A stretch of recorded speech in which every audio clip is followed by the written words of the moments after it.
Welcome to the channel, DRSN here. In today's video, I want to talk about an underrated character in the Harry Potter series. He's underrated, even though he's part of the trio of Harry, Hermione, and Ron. I want to talk about Ron Weasley, and specifically in the Order of Phoenix book and the movie. I think this movie version of Ron is the best movie version we had. And to start off, I want to mention that on social media, on YouTube, when you look at YouTube posts and YouTube videos, everybody, or at least the content creators, glaze Draco Malfoy's character, played by Tom Felton, or they glaze Hermione Granger, Emma Watson, they be glazing her, or Harry Potter.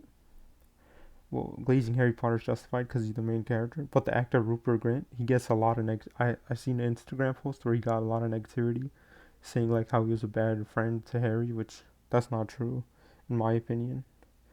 Rupert Grint, he gets a lot of hate in terms of his acting ability, but many people they hate his insecurities. But that's part of his character flaws. He's not a perfect character. He's not the chosen one. He's not Harry. But enough of this rambling.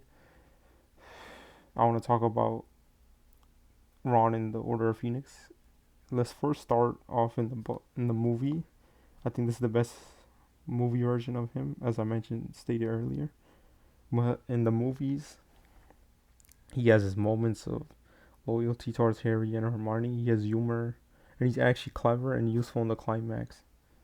In this movie, the trio feels like it actually feels like a trio. It's not like in the other films where his character is like emasculated and he's just there for the journey. He's there for the ride. Ron's earliest I say forms of loyalty towards Harry is when the Wizarding World doesn't believe he's back, but he still believes in Harry. So when Harry first joins, could enters the Order of Phoenix headquarters, Hermione hugs Harry, but Ron tells her to let him breathe, don't overwhelm him, because Ron knows Harry's going through it. He has a trial coming up, and he knows about his past, about his parents, so he's sympathetic towards him. And another moment of loyalty, this is a famous one, is when Harry Harry's first night back at Hogwarts. Seamus Finnegan doesn't believe him, and they get into like an argument. Ron jumps in and says that he believes in Harry and asks the whole common room if anyone has a problem with Harry. This is this is good. This is like their friendship. It shows their friendship. I think I'll talk about like few humor scenes where Ron asks Hermione to uh, his part of his homework for him, and then she says she'll do the intro, and then Ron says, "If I'm ever rude to you again," to, he tells Hermione he's the most wonderful person he's met. So this is his humor side. Is And then in the breakfast scene when Ron eats right, Hermione asks him if he ever stops eating. Snape gets questioned. Snape when he gets questioned by Umbridge for not being a defense against art teacher in the potions room. Ron starts smirking and laughing, and then Snape hits him. So he has his humors, he has his comedic scenes too, just like in the rest of the movies. And also another comedic, or let's say a humor scene, is when him and Hermione duel in the Dumbledore's Army's training sessions in the room requirement. He loses to Hermione in a wizarding battle in 5 seconds, and before they do, he said he'll go easy on her. So, and the movie is different. The book is different from this, which I'll discuss later. But he has his funny moments, his humor moments. But in the something that's cut out in the movie, or that Hermione steals from him, is that Ron is the one that finds out about Harry's tortured hand from Umbridge, Professor Umbridge. In the book, at least in the book, in the movie, they take it out. They give that scene to Hermione, where Hermione finds out. And then uh, another scene where when the Dumbledore's army is getting formed and they meet in Hogsmeade, some student questions Harry, and then Ron calls him a touchpot, so he defends Harry, and then he praises him moments later, saying that he fought 100 Dementors at once, which was a reference to the third book, when Harry's Expecto Patronus saved him and Sirius from being consumed by the Dementors. So he praises him and he defends his. And then this is something that's different from the book, but when the trio meet Hagrid's, they go in the forest and then they meet Hagrid's half brother Giant. The Giant lifts Hermione, and Ron tries to defend. He tries to he tries to use a wooden log and tries to hit the Giant, but the Giant, it doesn't affect the Giant. He pushes him off. The Giant eventually brings the Hermione back to the ground, and when Hermione is brought back to the ground, Ron asks her if she's okay. So this is where you see their bond between Ron and Hermione. Their relationship bond starts developing here, and then this is probably like the most famous one, or at least his most clever, which is, we're getting to the climax, close to the climax, where he leads the escape from the Inquisitor squad, Umbridge's Inquisitor squad. He gives them puking pastels. They're like Weasley sweets that make you vomit. He gives Ron and Hermione his wands back, and then even Hermione gets surprised that he did something clever, and she says that was clever, Ron. So this shows that like whenever Ron does something clever or heroic, everyone gets surprised, and that's like a theme throughout the movies and in the books. And this is why like I think Ron he responds back by giving like a humble response. He says that it has been known to happen. So this is like where he's not. This is like one of the times where he's not portrayed as dumb, and he's actually being clever. He was clever in the climate. He helps. He actually helps. And then towards the end, no, so right after this, he tells Harry that you don't have to do this all by yourself, mate. So he doesn't want Harry to go alone. So this again, it adds to their friendship and it shows Ron's loyalty again. And now when we go to the end in terms of the movie, there's a deleted scene where Ron tells Harry that the feast is about to start, and then Harry replies by saying that he's not hungry, but Ron also states that he's not hungry either. If you know Ron's character in the movies and books, then you know like he likes food, and they show him in the movies eating a lot of food. But yeah, he still states that like I'm not hungry, and that again it shows their friendship, their bond. This movie did a good job with Ron and Harry's friendship. I think where Ron constantly like he defends him and he's loyal to him, he stays with him, which is good for his character. He's not only like a comedic character in the movies; he actually does clever stuff. So now let's move on to the books. Ron's loyalty in the books is not just dramatic speeches; it's that he never leaves.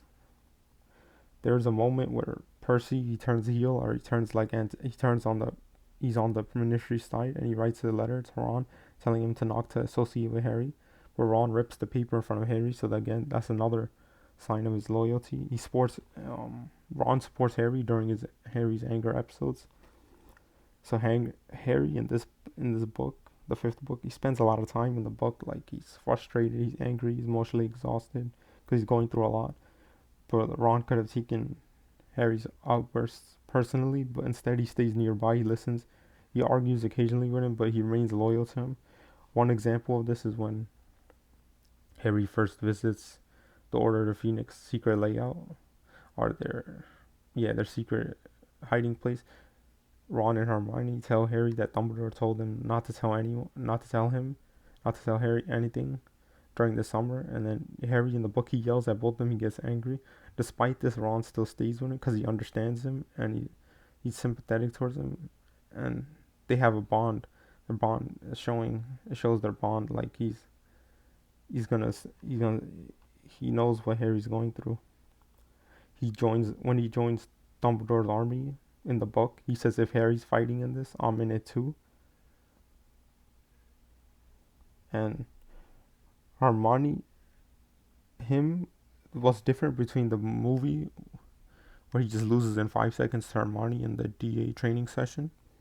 In the book is that when they have their friendly duel, is more than one duel, and after the training, Ron tells Harry that like he disarmed her at least 3 times. Hermione gets disgruntled, and then she tells Harry that she beat him loads more, and they bicker about it the exact number of times of hits and misses to each other in the duels, all the way back to their common room. So Ron is happy that he disarmed Hermione. It's a sense of progression for his character. He knows that he knows his chances of defeating Hermione are slim because she's book smart and she knows her spells. Disarming her is an accomplishment. It's something to be proud of. But is the main takeaway here? Main takeaway is less Ron disarming Hermione, but is more Ron improves steadily. He learns defensive magic series. He learns throughout the book. They show him improving his magic skills. Like he learns defensive magic seriously. He keeps showing up to like the training sessions. He's always there with Harry, this improves his wizarding abilities and it makes him capable enough to fight later in the department ministries. His wizarding abilities are already, I'll say he's street smart because he was born in a wizarding family. Now this is something that the movie doesn't talk about, but the books do. Is his Quidditch arc, his character development as a Quidditch keeper. He becomes a Gryffindor keeper. He earns his keeper position after tryouts. This is a huge moment because it's an achievement. It's not connected to Harry. It's an independent achievement. He finally gets something that belongs to him, but he still struggles mentally and almost immediately. So he's insecure, as you guys know. He has confidence problems. So like Ron has the ability, but his nerves hurt his performance. Slytherins, they create a song to mock him. Weasley's our king. The song is meant to humiliate him. They mock his family, his skills, his confidence. But Ron starts playing. This causes Ron to start playing under enormous pressure. He has mixed performances, so he isn't instantly great. So he has flaws. It's not like Hermione, like where she just 99 overall. She's perfect. Like she has no flaws. He actually has flaws, which is realistic. So he has shaky goalkeeping saves. He makes nervous mistakes. He has moments where his fear does attract him, but he also improves as the story progresses, as the book progresses. But the book is pretty long. It's like 800 pages. I think it was too long. His development in terms of a keeper is not bad to amazing. It is being insecure to persistent to improving. So it's a slow development to where he gets better and better. This is why many of the book readers like Ron in this film. I also like him both in the film and in the movie. By the end of the book, Ron gains confidence and helps Gryffindor succeed. Even though Harry misses the last match because Umbridge's punishment, Ron still performs well enough to have Gryffindor win. This is one of Ron's biggest independent victories. So I'm gonna conclude the video here. But my conclusion, I'll state like that the Order of Phoenix is where like Ron stops being, he's not just Harry's best friend, but he starts proving that he belongs beside Harry because of his loyalty. The biggest difference I'll say overall between book Ron and movie Ron is that book Ron is like a teenager fighting his insecurities, he's gaining confidence, he's proving himself, he has character development. Movie Ron is more of like a loyal, he's comedic sport. Like in the movie, he has his funny and humor scenes. His personal journey, his character development is reduced in the movies. But even though his personal journey is reduced, I think this is the best movie version of Ron. There's no screenwriting. There's no Steve Kloves. He was biased. I think he didn't like Ron's character because in the other films, I'm not gonna say he's not useful, but he's not portrayed as brave and as courageous as in this film. In the book Ron has more of an internal arc, where in the movie Ron has more of like a sporting role for Harry. So thank you for watching.